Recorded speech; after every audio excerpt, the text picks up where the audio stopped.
20 минут на вопрос уже? Нет, 15. 40. На На вопрос. вопрос. С ума сойти.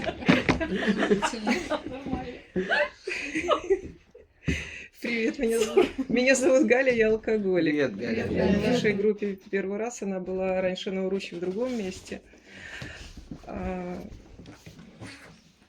Я алкоголик, потому что у меня есть два симптома. Первый – это когда я начинаю пить, я практически всегда не могла остановиться. Это редко-редко, когда я могла проконтролировать свое употребление, и тогда во мне рождалась ложная уверенность, что я смогу опять. Вот, этот раз у меня получилось, у меня получится всегда контролировать свой алкоголизм, чего я всегда в жизни, к чему я стремилась и к чему я шла, я всегда полагалась на свои собственные силы.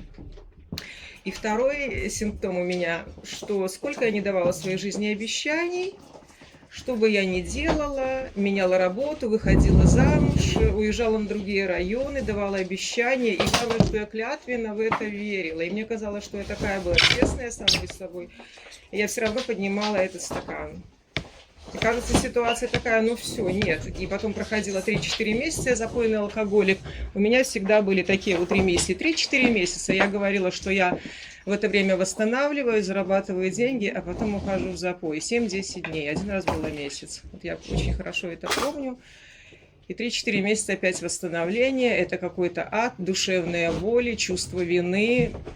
Физические боли никогда не сравнятся. Там какая-то температура, грипп. Не сравнятся вот с этой вот душевной болью, которую вообще затянуть ничем нельзя. И в то время я просто очень хотела умереть.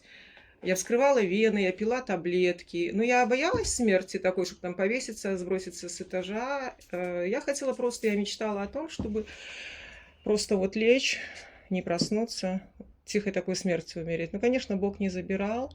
Я мучилась, я ходила, мучилась, и я не знала, и я каждый раз обещала себе, все, это был последний запой, я больше так не буду, и потом снова, и снова, и снова. Это продолжалось много лет. Я придумала там всякие себе лазейки, я вышла замуж, я себе нарисовала такую картину в молодости, что если я выйду замуж за состоятельного человека, у меня будет много денег, а еще если свой бизнес, то я не буду алкоголиком. Оно так и случилось, первое мое замужество, я вышла замуж по расчету, и появился бизнес такой, какой-нибудь, такой небольшой, там в 90-х, в начале 2000-х, но я еще больше спилась от этих денег, и я никогда их не видела. Я зарабатывала хорошие очень деньги, но у меня никогда их не было.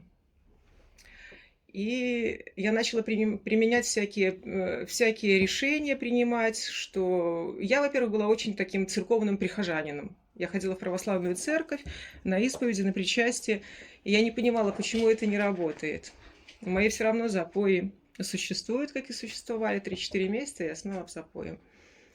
Я потом решила сменить, даже надумки у меня такие были. Мне надо сменить религию, мне стать надо мусульманской женщиной, потому что они не пьют. Я даже пошла в школу там, изучала Коран, в арабскую школу, изучала арабский язык немножко, но в этом бросила и поняла, что это затея бессмысленная. Я предпринимала разные попытки.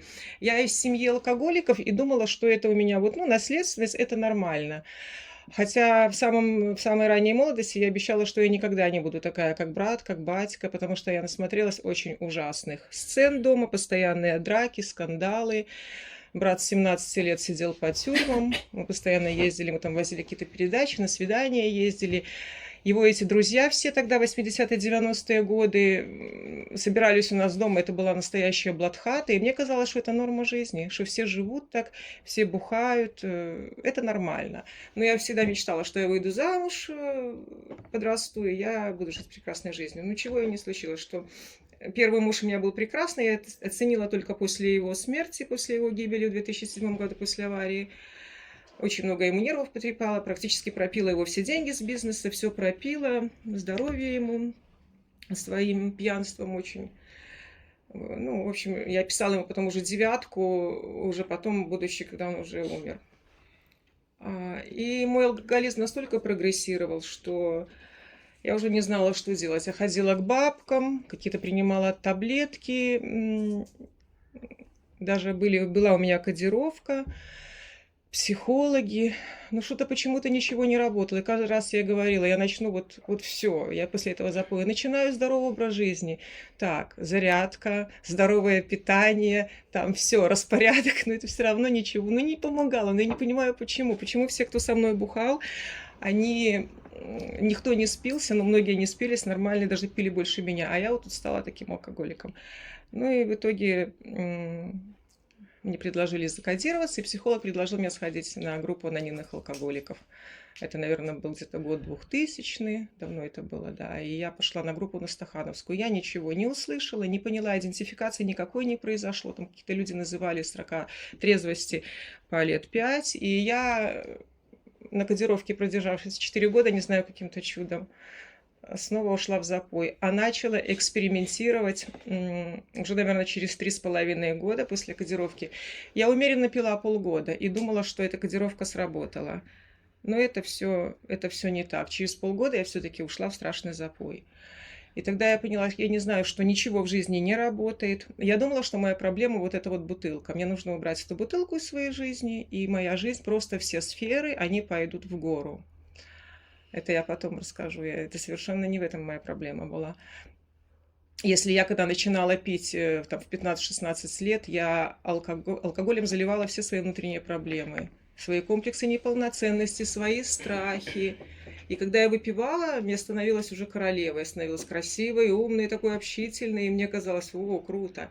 Ну, потом, когда алкоголь перестал приносить в мою жизнь проблемы, я вот начала вот это вот все пробовать: кодировки, бабки, другую религию, и ничего не работало. И вот после этой группы посещения на Стахановской я около 4 лет побыла трезвой и ушла в страшный срыв. И тогда я поняла, что ничего не работает. Наверное, моя жизнь уже будет такой, что ну, я буду вот так вот до своей старости, если раньше меня Бог не заберет, вот буду так кантоваться. Запой, выходы. Потому что я понимала, что да если даже уже врачи не помогли, там ни психолог не помог, ни кто-то, уже все.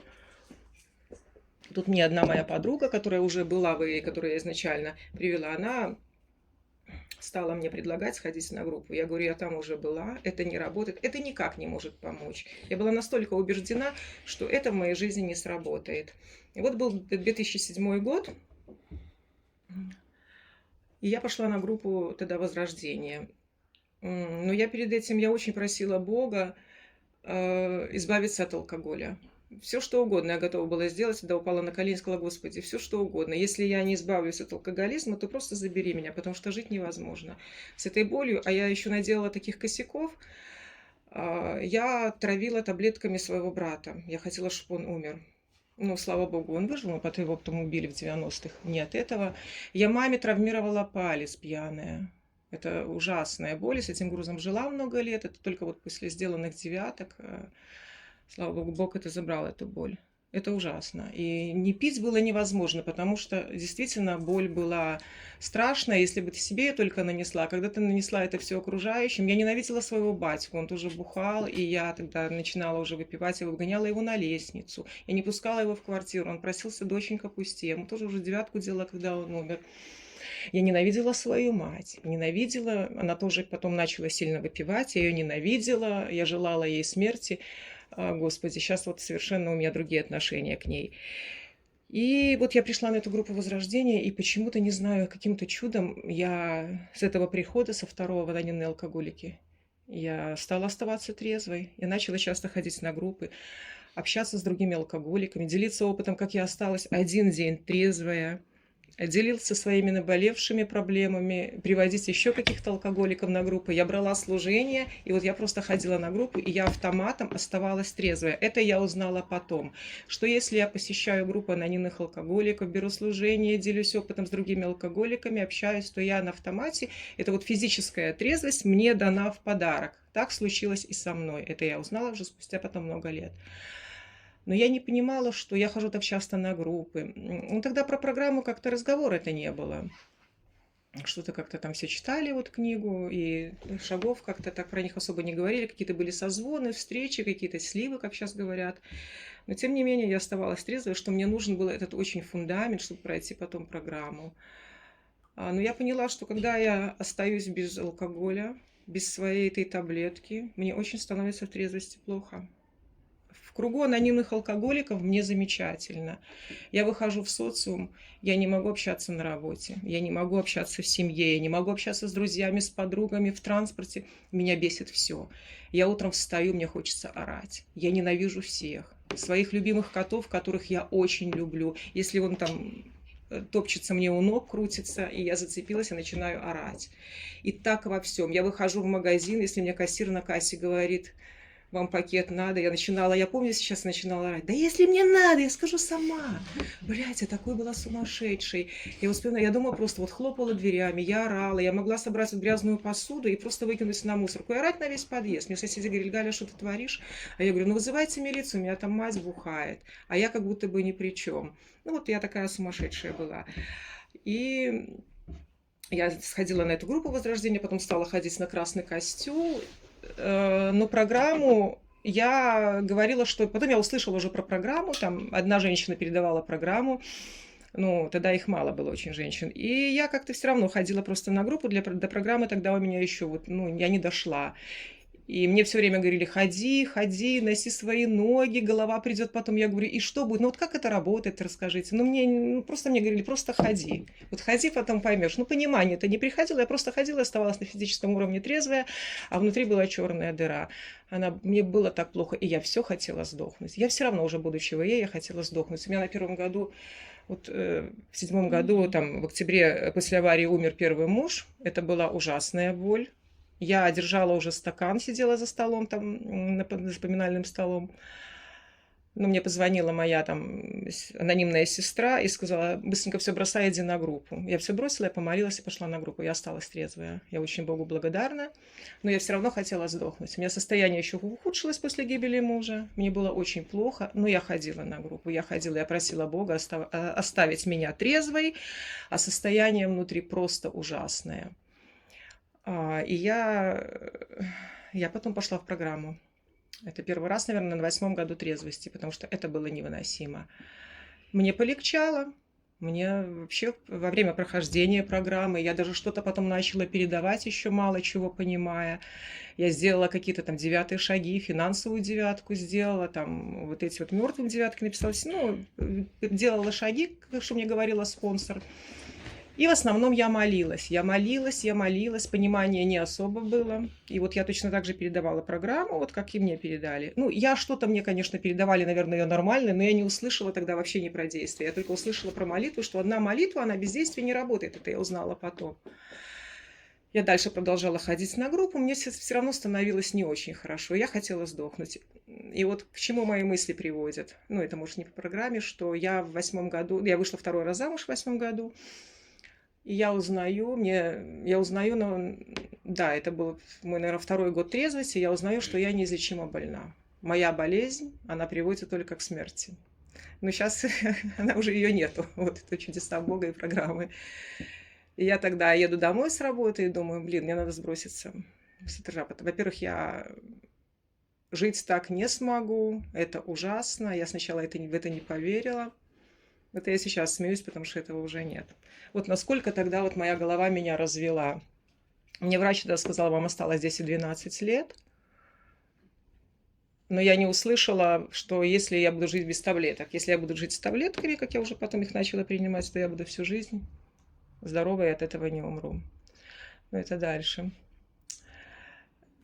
Я прошла программу 1-й раз, передавала, немножко полегчало. Но состояние было так себе. Опять же, на группе мне было хорошо, в социуме мне было, как всегда, хреново. Я не применяла ежедневный 11-й шаг, я не жила 10-м, 11-м, 12-м. Ну, вот только что была там какая-то одна девочка у меня.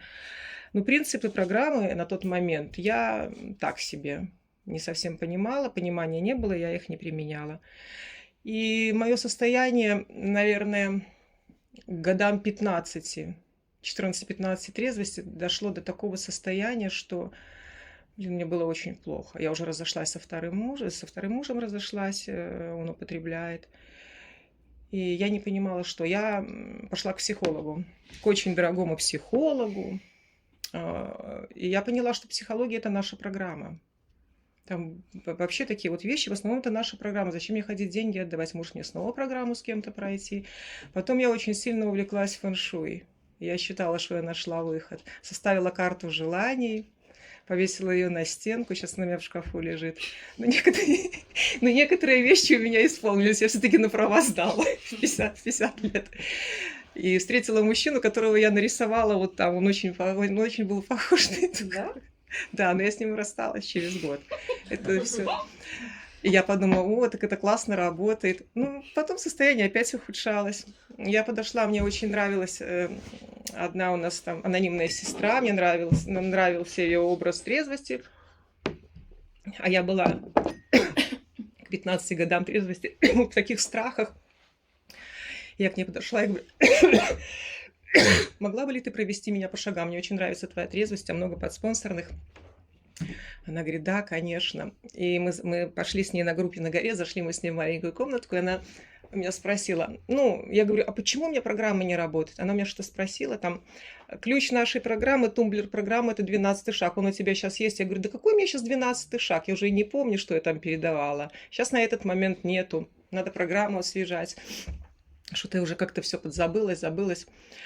И она говорит, там задала мне несколько вопросов, а что такое программа, к чему она ведет, а что, ну, я даже не могла на эти вопросы конкретно ответить, это к 14-15 годам трезвости. Мы с ней пошли в программу, мне стало намного лучше, я очень ей благодарна, стало лучше, и я тоже от нее очень вещи такие услышала по инструментам программы, спасибо ей огромное. Но что-то у меня пошло опять немножко не так. И вот в 22-23 году я услышала там одного парня, он нас спикерил на горе, тогда была спикер-хантером, что он прошел семинар. Я попросила у него ссылку, я тоже прошла этот семинар. И тут у меня начались изменения. Я поняла суть программы, что я должна делать. Но оно не сразу все. Оно не сразу, оно потихоньку. Я поняла, что первый, второй, третий шаг – это шаги решения. И вот эти вот решения, которые я принимаю, они очень важные вообще для моей трезвости, для моего выздоровления. И программа мне нужна не для того, чтобы бросить пить, а чтобы решать свои внутренние проблемы, из-за которых вообще я начинала в своей молодости пить. Если внутри у меня проблемы, то вот эта вот заслонка стоит из эгоизма. Я не смогу, у меня не может быть нормальная сфера ни на работе, ни в личных отношениях, ни финансовая. Но у меня везде был полный крах. Если посмотреть, у меня никогда не было денег, а я за ними гналась. Я хорошо зарабатывала, и я с ума сходила, что у меня их нету. Теперь, когда я их отпустила, я не знаю, что это происходит. А последний месяц у меня там, очень много произошло, очень классных таких вещей. Я просто не знаю. Мне просто объяснили, что тебе нужно жить по этим принципам, которые изложены в нашей программе. В каждом шаге есть принцип для ежедневной жизни, для ежедневных действий. Это не просто пройти программу и сдать спонсору, как мне объяснили, или там просто ее пройти, поставить галочку, а именно вынести вот эти вот инструменты, вот эти вот принципы духовные, и которые ты должна применять в каждый день, в каждых своих событиях, в каждом моменте. И я когда вот третий шаг, я принимала вот эти вот решения, и я обещала перед Богом на коленях, что я буду жить этой программой, этими принципами всю оставшуюся жизнь. То есть не своими эгоистическими, что я раньше жила, я считала себя центром вселенной, и все виноваты вокруг, а я буду жить именно по воле Бога. По воле Бога, значит, исполнять вот эти вот принципы, которые описаны в нашей синей книге. К чему я сейчас и стремлюсь? Конечно, очень много откатов. Что-то не получается. Отслеживаю свои ошибки, исправляю. И стараюсь идти по этому пути, и если где-то что-то не получается, применяю тоже инструменты 11-го шага, 10-го, звоню. И в 4-м шаге я узнала, что это вообще ключ к нашему будущему. Это не просто написать таблицу, то, что там с самого детства тебя беспокоило, или то, что там просто нужно написать эту вот инвентаризацию, что тебя беспокоит в сегодняшнем дне, чтобы увидеть, как мне сказали, врага в лицо. Проявление вот этого своего эгоизма. Для чего? Не отмолить этих людей, а молиться, просить у Бога силу, чтобы не злиться, не обижаться на этих людей и применять эти инструменты на ежедневной основе. Потому что я уже говорила, я просыпаюсь, эгоизм просыпается впереди меня. Но у меня есть прекрасные шаги. Я отслеживаю, осознаю свой эгоизм, прошу Бога избавить и поступаю по-новому. Инструменты вот этого 4-го шага — осознанность. Это главный, вот, как мне сказали, принцип программы. Взгляд внутрь себя, наблюдать за собой, отслеживать, что тебя беспокоит. И тут же избавляться и поступать по-новому. И у меня стоит выбор реакции. Либо поступить по-старому, старые привычки, либо поступить по-новому и вводить новые привычки в свою жизнь. Тогда жизнь моя меняется. Меняется мой характер, меняется моя судьба. Впрочем, к чему я сейчас практически в основном... Ну, есть, конечно, не все так гладко, но мне сейчас очень хорошо, мое состояние классное. И вот этот 4-й шаг, что я вынесла: осознанность, осознанный контакт, свобода выбора реакции, новый взгляд. Новый взгляд мне очень помог, что я духовно больной эгоизмом человек. У меня главная беда — корысть. Я ничего не делаю просто так. Я практически всегда делала все, чтобы получить что-то большее взамен. И люди такие же в мире духовно больны, как и я. Точно, если я раньше считала, что все больные, но теперь я понимаю, что они больные точно такие же, как и я.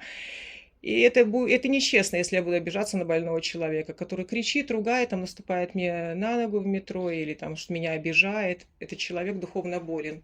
Появляется терпение, сострадание, понимание, сочувствие. Вот я работаю продавцом в магазине. Даже такой вот пример. Приходит покупатель, начал там на меня кричать. Я стою такая: Господи, помоги. Больной эгоизмом человек такой же, как и я.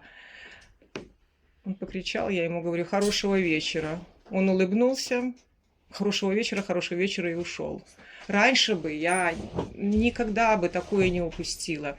Я бы просто, орала бы: пошел вон, да тебя сейчас встретят за углом. Ну вот я бы просто... Ну я так себя и вела раньше в молодости, я по-другому не могла. И тут вот это вот мое новое поведение меняет вообще колоссально все. А с работой это вообще какие-то чудеса. Я прошла семинар, и мне объяснили, что на работу надо ходить не деньги зарабатывать. На работу надо ходить быть полезной. И человек чем более полезный, тем он более богат. И я каждое утро в 11-м шаге себе напоминаю: Господи, как я могу быть полезна работодателям, коллегам, покупателям? Я вот в феврале пошла на новую работу и пошла на очень маленькую зарплату. Да вообще совершенно как-то не думала о деньгах. Но у меня тут же, я отпустила эту сферу, у меня тоже пришел дополнительный доход. Я не знаю, как это. Я проработала, наверное, 3-4 месяца, немножко стала зарплата повышаться. И тут мне в конце июня говорит, директор приезжал и говорит: мы вам зарплату поднимем за июнь там на 30%. Но в итоге, когда я получаю расчетные, у меня зарплата поднялась на 50%. Это я пришла на одну, она сейчас на 50% больше. Я ничего для этого не делала. Ну, в смысле не делала. Я первых пару месяцев на жопе сидела на работе. У меня маленький такой магазинчик, он как бутик. И там можно просидеть на жопе, хоть там и видео, тебя никто не уволит, потому что я первые 4 месяца увольнялась, работать там некому, маленькая зарплата, работать никто не хочет. Я с начальством где-то там, ну, не совсем, где-то там доказывала что-то. Возмущалась по поводу работы, что там вот надо это делать, это. Ну, так, спокойно, с инструментами программы, не так, как раньше. И тут я получаю расчетные, и я офигеваю. Но я перестала сидеть на жопе, я перестала ходить в магазин, просить у Бога быть полезной. Я стала, наводить там порядок. Я научилась делать букеты. Я не знаю как, я вообще не флорист. У нас там и цветочный магазин, и там зелень, и овощи, все вместе. И я такая прихожу на работу: Господи, помоги мне быть полезной. Я посмотрела так ролик на ютубе, 5 букетов сделала. Я просто офигела. И теперь у нас долго не брали флористов, потому что практически я их делала, ничего не умея. И меня еще и начальство хвалило. Но я вообще к этому не шла, и к зарплате к этой не шла. И тут вот эта вот зарплата, и вот, ну и на работе у меня получилось так. Но я стала вот все делать. Стала делать отчеты, стала мыть полы, стала на кассе пробивать, стала все там. Даже принесла щетку, там стала мывать плитку. Вот никто этого в жизни никогда не делал. Ну, очень стало быть полезной, и вот оно, как оно работает. И у меня на работе был такой немножко косяк. Ну, честность для меня это. Я прошу у Бога быть, конечно, в осознанности, каждый день быть честной. И у меня тут на работе какой-то пошел косяк. Мы со сменщицей работали в одну смену. Это было, наверное, месяца 1,5 назад. Пошел по кассе минус небольшой, и мы решили заплатить его вместе. А девочка новенькая, она только месяц-два работает, а я уже, наверное, там месяца 4 работала. А потом прошло какое-то там неделька-две, проходит время, и у меня такой же получается косяк. И я понимаю, что, скорее всего, в тот момент накосячила я, а это дитё заплатило там полсуммы. Я сижу, помню, еще на группе на горе, и говорю, я сейчас поеду делать 9. Мне так страшно было, мне так не хотелось. Это вот было пару недель назад. А у нас еще инвентаризация показала последняя 720 рублей минус. Ну, мы так все сказали, ну, готовьтесь, будем выплачивать. Я еду своей этой сменщице делать 9, говорю, Марина, прости меня, там был косяк, скорее всего, что это мой косяк, но мне так не хотелось, я у Бога попросила сил, попросила войти в этот страх и сделать эту 9. Ну, из страха выходит что? Вера, контакт, действие. Что не молитва меня избавляет от страха, а именно действие, что я пойду делать это действие. Я подхожу к ней, не хотелось. Я ее обняла, я говорю, ты меня прости, это мой косяк, она тоже меня обняла. Мы так хорошо с ней поговорили, я вернула эту половину денег. И что тут получается? Мне говорят, вам повышают разряд, вас снимают в ролики, там выставляют вас на сайт нашего комбината. Там я на дверях магазина висела. Ну, короче, там все что-то повысили. Потом... Так я не знаю вообще, как это. И, короче, я еще лечу на отдых, который мне вообще с такой скидкой сделали. Вот у меня в августе отпуск. Я вообще на эту сумму, ну, не рассчитывала. Чтобы за эту сумму полететь в 5-звездочный отель, там, на хороший курорт. Я даже вот, ну, не мечтала. Ну, это так все получилось. Оно так все сложилось. Еще сложилось, как мы собрались с братом лететь. А он в последний момент там не смог, у него отпуск заканчивается. Я своей девочке подспонсорная, она мне звонит. Я говорю, ой, Наташка, говорю, жаль, что ты в отпуске в июле была. Вот мне сейчас не с кем в Турцию полететь, а то, говорю, вдвоем бы было бы дешевле. Она говорит, а у меня в августе еще 2 недели отпуска. Боже, какое счастье. И мы вот втроем, нам большую скидку сделали, потому что мы втроем у нас с дочкой. Ну, это еще не полетели, даст Бог. В общем, я говорю, ну вот какие-то такие с мамой отношения. Я маму свою ненавидела и желала смерти. Честно скажу, это когда...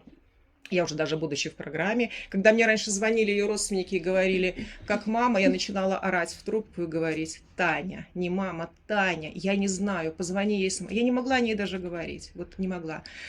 Сегодняшний день, что у меня стало после семинара? Я же писала идеал взаимоотношений с людьми, а какой мне дочкой со своей мамой надо быть? На самом деле, какой бы Бог хотел меня видеть? Любящий, понимающий, заботливый. И что сейчас происходит? Я никогда в жизни ей не говорила вот таких ласковых слов. Там, привет, Танька, там, подарок ей куплю. Я деньгами ее, там, деньги ей давала. Там, это куплю. Это я все отмазывала за свои вот эти вот косяки, пока не сделала ей 9. И теперь я ей стала говорить, это вот, ну, как все меняется. Я ей стала говорить, я тебя люблю. Да это просто не про меня. Первый раз на 8 марта в этом году я подарила ей букет цветов. И вот сейчас тоже недавно шла домой, купила букетик у бабушки в переходе. И тоже я стала ей говорить, что я тебя люблю. Я стала спрашивать, как твое самочувствие. У меня мама смеяться начала. Она смеется, она говорит, что я лучшая дочка в мире. Хотя она мне раньше говорила, когда я как-то ей сказала, там, мне так хреново, может, сходишь в магазин, она сказала, чтобы ты, падла, сдохла, чтобы тебя рак разъел.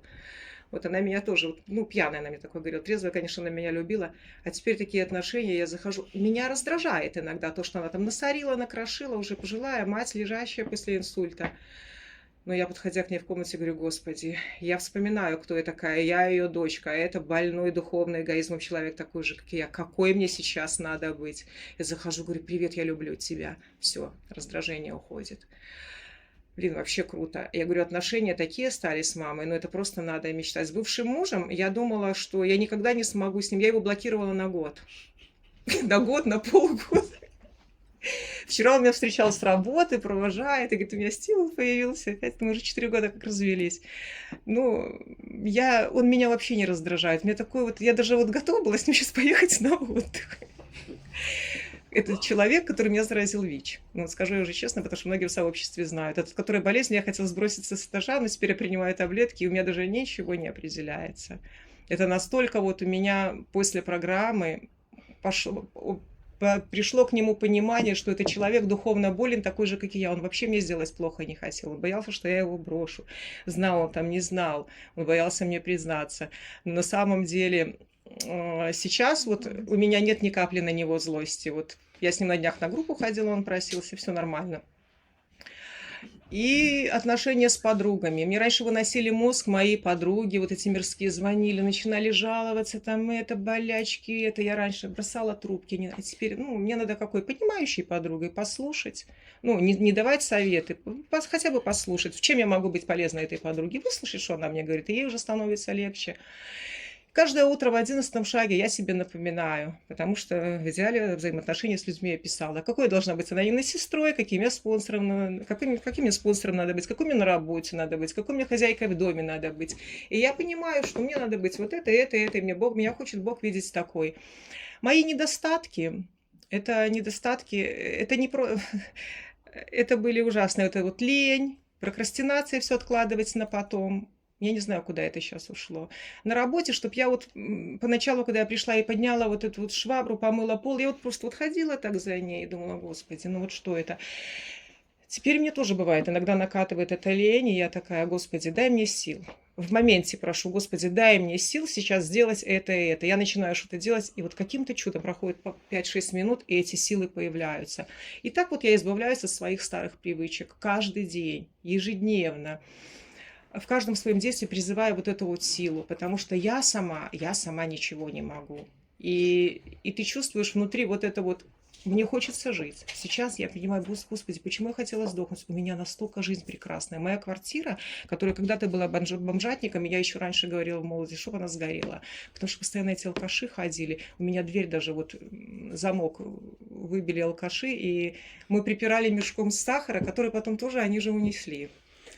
И я так ненавидела своих родственников. Думаю, блин, у меня такие родственники состоятельные, там дядьки, тетки. Ну почему они не могут мне помочь? И вот, и первое, кто приехал сделать мне эту дверь бесплатно, конечно же, моих 3 любимых дядьки, которых я сейчас люблю, а которых я раньше ненавидела и считала их куркулями. Теперь они мне помогают, и мне не надо, а они мне все дают. Мне брат двоюродный говорит, слушай, говорит, если тебе что-то надо, ты знаешь, что я есть у тебя. Там деньги, все, если не хватит, у меня там второго брата возьмем. Я все время хотела найти кого-то, кто мне будет помогать меня содержать. А теперь я говорю, да мне не надо, я сама могу дать. И мне брат вот это вот говорит, мне дядька говорит, он постоянно мне все с дачи привозит, мне подруги приезжают с какими-то торбами продуктов, которые, ну, я сама могу это на самом деле дать. И вот оно, когда вот ты это отпускаешь, оно идет каким-то вот таким вот образом, я не знаю, корысть, вот это, когда я стала избавляться от этой корысти, я еще такой вот ситуация такая была, ну, я бы раньше, наверное, так не поступила, я как-то шла на работу, это было, наверное, около 2 лет назад. И на дороге я очень люблю животных, у меня 3 кота дома, сейчас 4. И я подобрала кота после аварии. У него это было кровавое месиво. Он лежал возле дороги, вот такой, как трупик. Я его подняла, не пошла на работу. Я его лечила 3 месяца. Но мне сказал врач в первый же день, что это живой, его только усыпить. Я понесла этого кота домой, позвонила в другую клинику, говорю, может, вы возьметесь за него? А врач сказал, у него даже температура не поднимется, этого котика только усыпить. А я плакала и говорила, пожалуйста, может, я еще не стала? Он говорит, не в вашем случае. Я еще позвонила Илоне, спонсору, говорю, Илона, что мне делать? Она говорит, ну, если хочешь, занимайся котом, лечи. И я говорю, я просто выпущу его на улицу, он просто там сдохнет. И я мечтала, что я буду этого кота оставлю у себя дома. Я поехала в следующий день в другую клинику. Я целую ночь молилась, я звонила нашим собратьям, звонила сестрам, позвонила волонтерам и говорю, что мне делать? Ну, буду спасать. Я приехала в эту клинику на 2-й день, его обследовали и говорит, вы знаете, у кота нормальная температура, и у него нет травм, угрожающих жизни. Я просто охренела. Ну, как такое может быть? Кота вылечили, он живет у меня, он, правда, ему глазки не спасли. Но у меня после этого кота еще пошли какие-то чудеса. Я тут же сдала на права. Я не могла 3 раза сдать, я 4-го раза сдала на права. И главное, потому что я не сделала ни одной ошибки. И попался мне такой какой-то добрый инспектор. Когда у меня всегда были эти злые, я их боялась. Я от страха не могла, вообще все там педали путала. А тут попался такой добрый дяденька. И у меня так все без одной ошибки. Он меня похвалил. Я говорю, да как? И, короче, ну вот как-то вот так вот все стало происходить. И этот вот котик слепой, я все время переживала, что он будет в квартире там пачкать. Я его в очередной день привожу с клиники, он выходит с переноски, пошел сразу в лоток. И в лоток ходит, и все места нашел. В общем, с котом все нормально. Ну, это просто такое отклонение. Ну, мне сейчас, в общем, внутри мне очень хорошо, потому что есть эти инструменты программы. Ну, я в третьем шаге обещала жить по духовным принципам, передавать эту программу, потому что если не буду ее передавать, она развеется как дым. И я давала обещание, что я буду жить 10-м, 11-м, 12-м шагом на ежедневной основе. Что я и стараюсь сделать. А 12-й шаг – это не только передавать программу, но это он из нескольких частей. Что я достигну духовного пробуждения, то есть решив все свои внутренние проблемы, когда мне самой хорошо, что я могу донести другим. Достигнув этого духовного пробуждения, я только могу другим принести этот опыт. И я не могу его не передать, потому что это такие колоссальные инструменты нашей программы. Я не знаю вообще, как из такой сумасшедшей, ненормальной, нездоровой алкоголички, у которой вообще ничего не было, ну, у меня ничего не было, ни внутри, ни внешне. У меня сейчас просто все, ну, я не знаю, мне заходит и говорит: Галя, у тебя такой ремонт, у тебя такие шмотки. Ну, я не знаю, как это все происходит. Я не зарабатываю много. Но мне как-то вот это все приходит, вот я не знаю, потому что я просто все это отпустила. И у меня были еще такие зависимости, как обжорство, сексоголизм, шопоголизм. Это все ушло, не поверите. Это ушло, когда пришла осознанность. Вот я вечером хочу нажраться, днем не хочу жрать, вечером хочу нажраться, я иду на кухню, открываю этот холодильник, а теперь я понимаю: так, стоп. Это я хочу пожрать, это я голодная, или я просто хочу накидаться, что-то закинуть. Осознанность включаю, думаю: Господи, помоги, дай мне сейчас силы, дай мне сейчас силы это не съесть. Я начала это практиковать, входит в привычку, и это уже нормально. Конечно, бывают откаты, иногда не всегда получается. И я помню с игроманией. Я начала играть в пари-матч, и я когда проиграла такую нормальную сумму, я знала такие ходы, где я могла отыграться. И я думаю, что все, с завтрашнего дня я отыграюсь, эту сумму я отыграю, и больше играть не буду. Но тут у меня пришло, и такой инсайт приходит, и я падаю на колени и говорю: Господи. А у меня в той комнате, в которой я играла, а я в пари-матч играла, у меня было все сделано по фэншуй. По фэншуй я хорошо выигрывала. Я тоже знала вот эти ходы, мне пацаны на работе научили. И когда я проиграла, я ушла в азарт такой, что я начала звонить своим знакомым: положи мне деньги на карточку. Они говорят: да у тебя же всегда есть, мы у тебя одолжим. Ну положи, мне сейчас надо заплатить, а мне надо на пари-матч. Я проиграла в тот день, ушла в такой азарт, я хорошую сумму выиграла и проиграла хорошую сумму. Я могла бы отыграться, но сказала: Господи, пускай эти деньги, я не буду этого делать, только, пожалуйста, забери у меня это. Ну, вы знаете, что это ушло. Сексоголизм тоже. Я не регистрируюсь на сайтах знакомств, и у меня есть друзья нормальные. Ну, отношений, может быть, таких нет серьезных, но есть друзья. Но мне это не надо. Мне не надо на этих сайтах знакомств висеть. Мне не надо сидеть в этих инстаграмах. Ну, вот это вот ушло. И это настолько состояние классное. Когда мне хочется поваляться, поспать, иногда я это допускаю. Скажу, что вот со сном у меня, я когда 2 через 2 работаю, я днем люблю поспать. Ну, это когда я выхожу из осознанности, когда я говорю: Господи, дай мне сил сейчас этого не делать, дай мне сил быть полезной. Может выйти на группу онлайн, может выйти там в чат «Скорая помощь», кому-то сейчас помощь нужна, а ты будешь спать. И Бог силы дает. И так на ежедневной основе. И так как я поступаю, то я и получаю. Если я сегодня поступила нечестно, я за это буду отгребать. Но в третьем шаге я обещала, что я буду жить осознанно. И когда появляется осознанность, если я уже буду творить чернь, я уже буду платить не в 1 раз, я буду в 6-10 раз платить больше. Я это прекрасно осознаю. Если я косячу, я буду отгребать. Ну, не в 1 раз, а во много больше. Мне не хочется сейчас ездить в транспорте без талона. Мне не хочется на работе воровать, как я раньше там скотч какой-то, ручки носила, хрень всякую, которую не надо, лежала, складировала, раздавала людям. Мне теперь дают бесплатно, а я говорю: не надо. Ну, вот как-то все есть, и я готова сама отдать. Ушло вот это, но это работа, это очень долгий путь, это долгая работа, и это не приходит в 1 день. Если мне хотелось раньше выпить таблетку, пойти к психологу, чтобы мне вот сразу дали какие-то инструменты или прописали... Я даже к психиатру ходила, мне даже выписывали антидепрессанты, я даже попробовала. Ну, у меня как-то я на это не подсела, слава богу, из-за своего психоза. И я понимаю, что лучших инструментов в моем случае это мой опыт. Чем наша программа, чем осознанность. В 4 шаге что написано? Нам надо срочно научиться осознавать то, что мешает мне внутри, и избавляться от этого.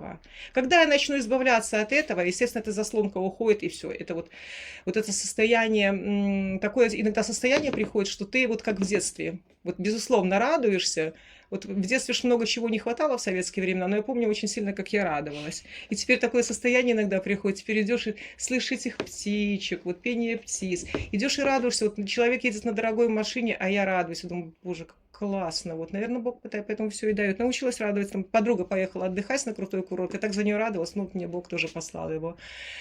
Ну, в общем, не знаю, мне состояние мое на сегодняшний день нравится, и эгоизм мой не умер, я просыпаюсь с ним, но я тоже призываю Бога, прошу Бога быть мне в сегодняшнем дне в осознанности, чтобы Он мне дал силу не навредить, быть честной максимально.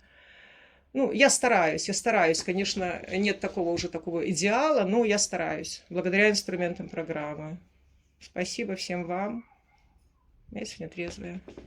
Спасибо, Галина.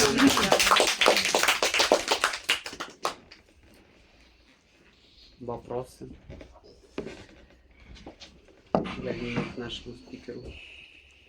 Женя алкоголик. Привет, Женя. Вопрос. Ну вот, я послушал от тебя очень много, что отзывается уже, как ты стала на путь вот этого выздоровления. И я хотел спросить, вот, ну, как ты относишься? Мне нравится просто фраза в сообществе: если я занимаюсь деланием Бога, Он заботится обо мне. С тобой так происходит? Конечно. Привет, Женя. Спасибо, Женя, за вопрос.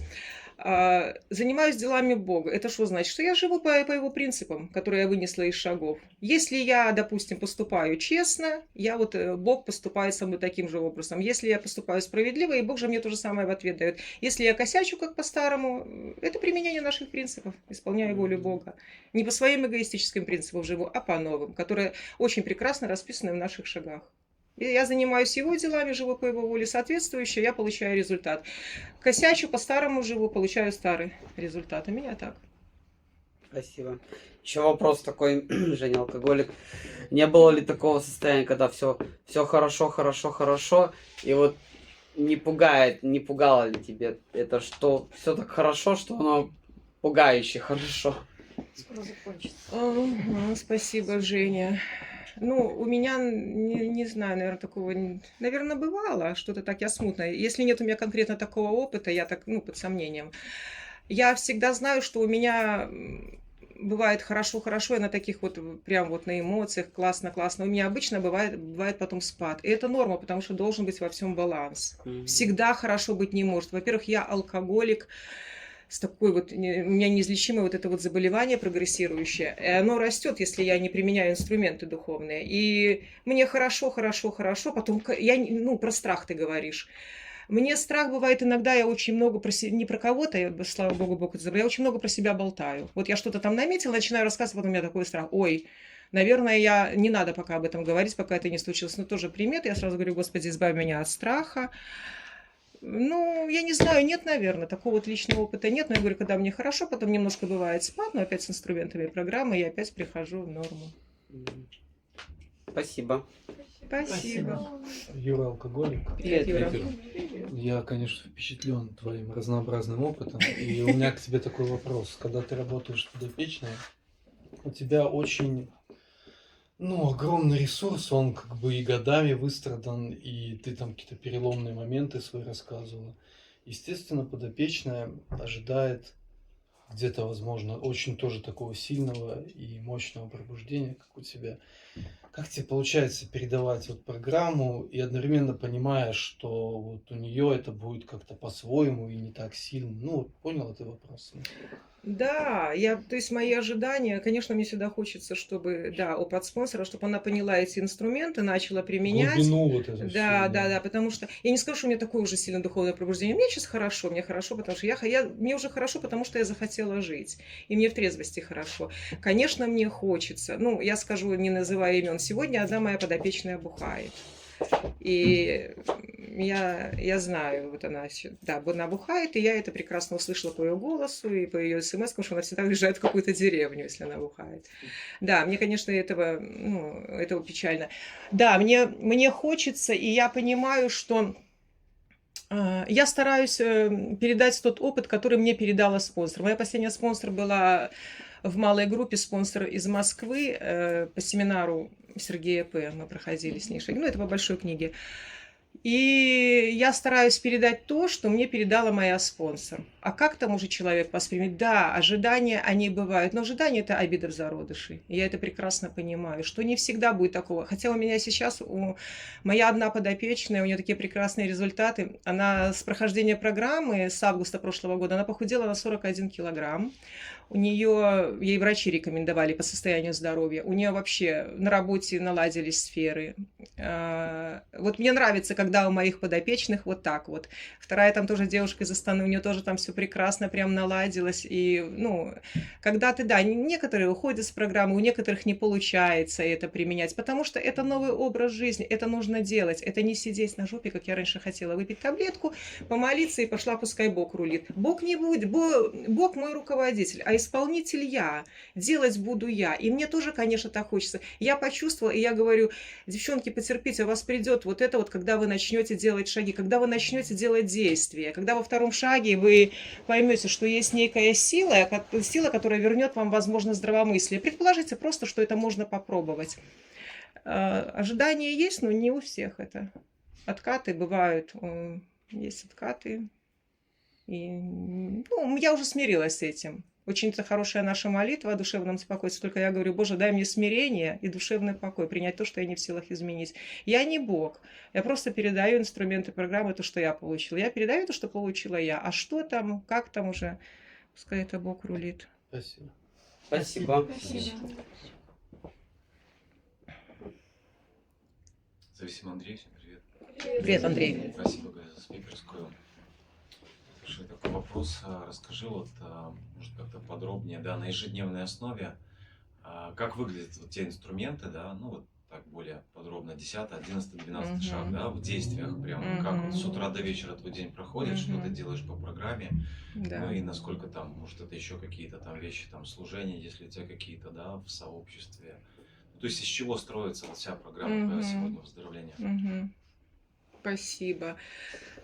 Ну, проснувшись утром, как написано в 11 шаге, мы составили план дня. Я в кровати его быстренько составляю, встаю с кровати, падаю на колени, читаю молитву 3-го шага осознанно.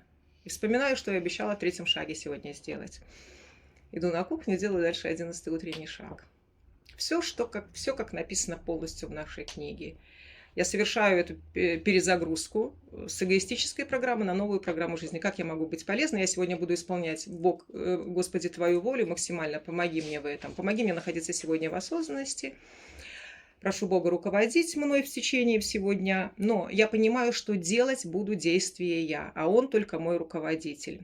И вот этот вот 11-й шаг утренний, мне это вот самое начало, он мне вот этот вот программирует мой день. Я напоминаю себе утром, вот как я уже говорила, что Бог наградил меня ролями. Сегодня я, например, вот в плане дня, я понимаю, сегодня мне нужно пойти было в поликлинику, там маме лекарства выписать. Я говорю, Господи, а какой я должна быть сегодня в поликлинике? Ну, не ругаться в очередях, не спорить с врачами. Какой бы Бог хотел меня видеть? Я прихожу сегодня в поликлинику, а там один человек передо мной. Я получаю моментом эти лекарства, иду покупаю. Потом я себе напоминаю о том, какой вот сегодня, вот что я должна... Вот сегодня я много буду контактировать с мамой. Какой я дочкой должна быть, я уже тоже об этом говорила. Понимающая, заботливая, любящая. Я прихожу, я не ору на нее, как раньше. Ну, откаты бывают, я не хочу сказать, что прям все идеально. Я не ору, как раньше заходила в комнату. Да что ты опять насорила, накрошила, опять начинается. И она мне, знаете, что говорила? Скоро уйду. Манипуляции. Теперь она говорит, что она жить хочет. Ну, слава Богу. Что я с сегодняшним днем еще буду делать? Я пойду на работу, как я могу быть полезна? Как я могу быть полезна работодателям, коллегам, покупателям? Я стараюсь быть максимально честной, хотя в торговле есть немножко такие моменты, где надо что-то применять не совсем. Но я прошу Бога максимально быть честной в сегодняшнем дне, максимально быть полезной и избавлять меня от проявления моего эгоизма, как только это возможно, находиться в осознанности целый день. Вот 11-й шаг утренний заканчивается. Я говорю, Господи, открой мне новый день, и иду в этот день. А в течение дня, 11-й шаг в течение дня, я должна себе напоминать, постоянно делать паузу и напоминать, кто я такая, что я не центр вселенной, что Бог рулит моей жизнью, а я просто такое вот дитя Божье, как и все. То есть останавливаться, делать паузы, напоминать себе, кто я такая. 10-й шаг – это постоянно наблюдать за собой, что я и делаю в течение дня. На работе я иногда, правда, забываю. Если я что-то отследила, я тут же это определила, что это, попросила Бога избавить. Если надо, я не могу понять, что это, я позвонила, направила свои мысли в верное русло. Если надо, извинилась, сделала 9 и что-то сделала полезное. Это 10-й шаг. 12-й шаг – это применение вот этих принципов, про которые я говорю, какой я должна быть, какими ролями Бог меня наградил, какой я должна быть в сегодняшнем дне. Вот если я, допустим, там иду в метро, и раньше мне постоянно раздражали люди, которые стоят вот у входа, загораживают проход, и я просто вот их специально толкала, чтобы показать, что они неправильно стоят. Теперь после инструментов программы, после 4-го шага, этот новый взгляд, что люди духовно больны эгоизмом, точно так же, как и я понимаю, Господи, да этот человек вообще, у него в мыслях нет сделать плохо мне. У него только в мыслях зайти, сесть на это сиденье и на это место. И у него нет в мыслях толкнуть меня, там отпихнуть меня. А я ж раньше вот прям вот так вот все, вот куда ты лезешь вперед, вот я иду. Ну, эго мое перло везде. И вот в течение дня, когда ты будешь придерживаться этих вот действий, вот этих вот принципов, то ты понимаешь, что вот у тебя какая-то сфера, допустим, она вот еще не очень такая закрытая. А программа мне нужна для того, чтобы решить мои внутренние проблемы. Вообще мои, не просто избавить меня от алкоголизма, а решить мои проблемы. А зачем мне программа, если я живу дальше в своих проблемах? В раздражении, в эгоизме, в злобе. И когда я вот так вот поступаю, живу вот этим 10-м, 11-м, 12-м шагом, постоянно напоминаю себе, кто я, что я такое же дитя Божье, я не центр вселенной. Делаю эти паузы.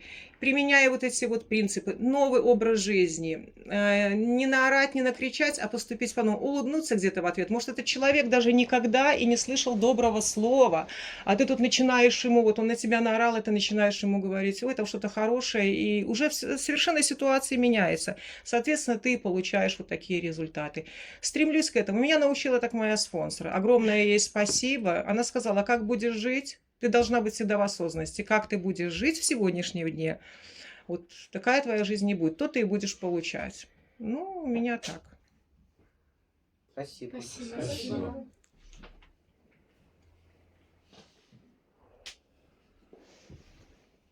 Еще вопросы? Не стесняйтесь. Саша, алкоголик. Привет, Саша. Спасибо, Галечка. Пожалуйста. Сбылись ли все твои мечты с самого детства? Мгм. И Спасибо. если на сегодняшний день Мгм. хоть какая-нибудь? Спасибо, Саша. Ой, очень, очень много чего сбылось, но я настолько сейчас к этому спокойна, мне ничего не надо, у меня все прекрасно. У меня настолько все хорошо, если даже что-то не сбылось, я говорю, Господи, спасибо. Вот Бог не дает мне машину, я перестала вообще собирать на нее деньги, перестала копить. Вот я когда сдала на права, я говорю, все, я начала везде искать машину купить, хоть какую-то, рвать, метать. А потом думаю, Господи, ну спасибо, что не даешь ты мне сейчас машину, может, от аварии какой-то предостерегаешь. И спасибо, что есть руки, ноги, что я могу на метро ездить. Вот вообще, вот нет, спокойно. Хотя в карте желаний у меня нарисован там X7. Не знаю, почему это BMW X7 я нарисовала. Ладно, это все бред. Совершенно не хочу этой машины. Хотя это была моя мечта вот с детства водить машину. И я не могла из-за своего алкоголизма никак пойти и учиться на права. Мне еще первый муж говорил, там, на права я получила, машины нет, я совершенно поэтому спокойно.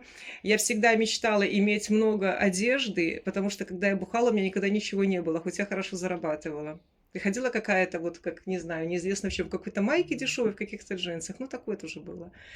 А теперь я просто открываю шкаф и не знаю, надо кому-то все пораздавать. Вот это не ношу, я не знаю, как оно все приходит. Вот это была моя мечта. У меня была мечта, когда я пришла в анонимные алкоголики, сделать ремонт в квартире и купить белый ковер возле кровати постелить. У меня это все сейчас есть, потому что я когда помню, ко мне собрат зашелся, это был еще вот 7-й год, мне было настолько плохо внутри, у меня был в квартире бардак, там ремонта не было. Он говорит, Господи, как ты так можешь жить, девочка? Ты посмотри, какой у тебя бардак. Вот я, говорит, там окошко покрашивают, а у тебя какая-то развалюха тут это. Говорит, я белый ковер. Я думаю, белый ковер я тоже куплю. Все это у меня есть.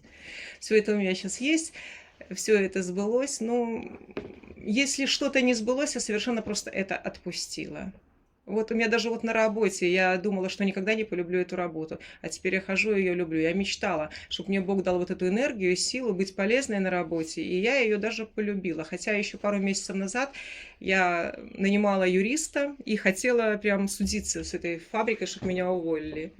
Ну, на сегодняшний день у меня все хорошо. Я говорю, что чего-то не получила, мне все равно спокойно. Мне это значит, Бог не дает, и мне это сейчас пока не надо. Предостерегает от чего-то. Спасибо. Спасибо. Спасибо. Марина Алковичка. Привет, Марина. Вопрос такой. Как ты относишься к себе? К себе. Я себя принимаю такой, какая я есть. Если я раньше говорила, там мне психологи рассказывали, люби себя, любить себя. Я теперь понимаю, что я принимаю всю себя такой, какая я есть. И прошу Бога постоянно вернуть мне здравомыслие. Единственное, что я прошу, здравомыслие и находиться в осознанности и не навредить людям. У меня очень много было, я не принимала себя, не принимала внешность, я не принимала фигуру, я не принимала свою работу. Но это все в прошлом.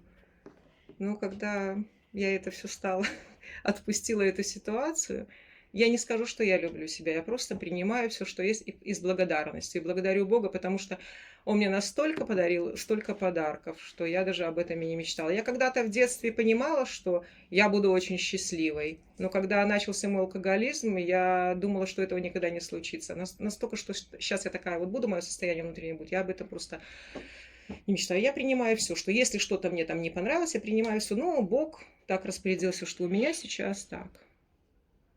Нормально к себе отношусь. И даже если где-то поленилась и поспала или обожралась, я говорю, Господи, ну сегодня я совершила ошибку. Я это все усвоила, завтра я буду стараться поступить по-новому.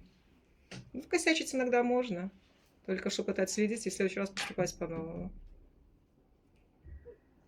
Тогда еще один вопрос. А в плохих состояниях ты себя принимаешь? Вот, ну, есть ли у тебя принятие себя в плохих состояниях? Спасибо за вопрос. Ну, как сказать, вот сейчас вот плохие состояния, они бывают, они накатывают, но они такие недлительные. Да, принимаю, это проявление моей болезни. Это нормально, это нормально. У меня бывает, я не могу, я много чего принимаю, но я не совсем могу принять, когда я вижу животных, которые страдают там в приютах. Мне вот это очень больно до сих пор. У меня 4 кота дома.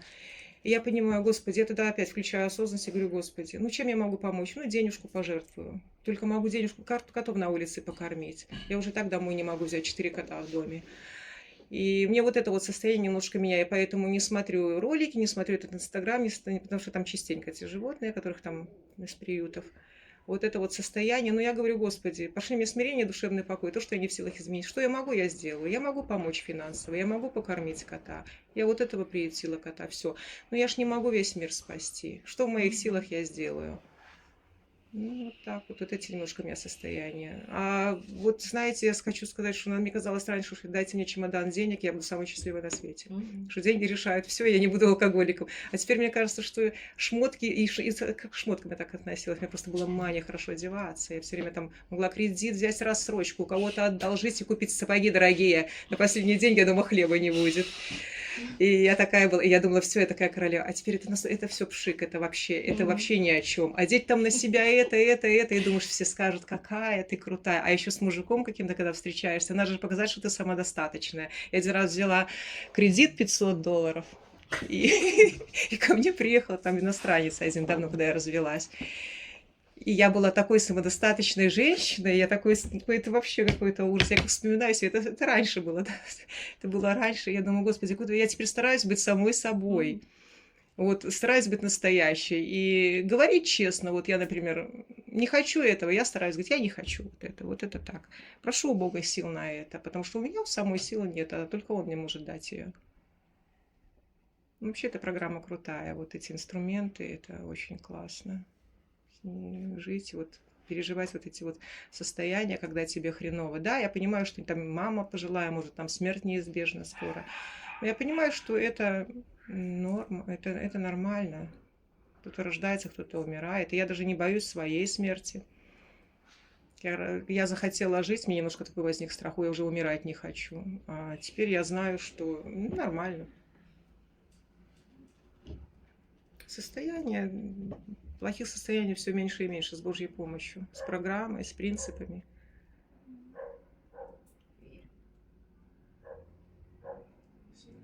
Спасибо. Саша Алкоголь. Привет, Саша. У меня один вопрос. Люблю.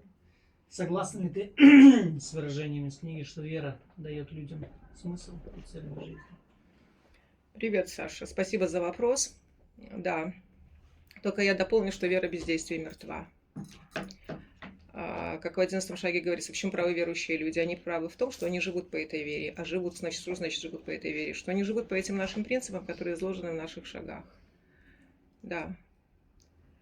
Вера дает все. Когда ты живешь по вере, когда ты делаешь, когда ты живешь по этим, не по эгоистическим своим старым, а по новым принципам. Да, вера дает все. Спасибо. Согласна. Спасибо.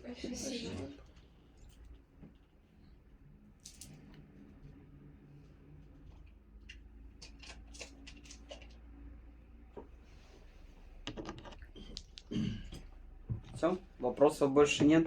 Поблагодарим спикера нашего.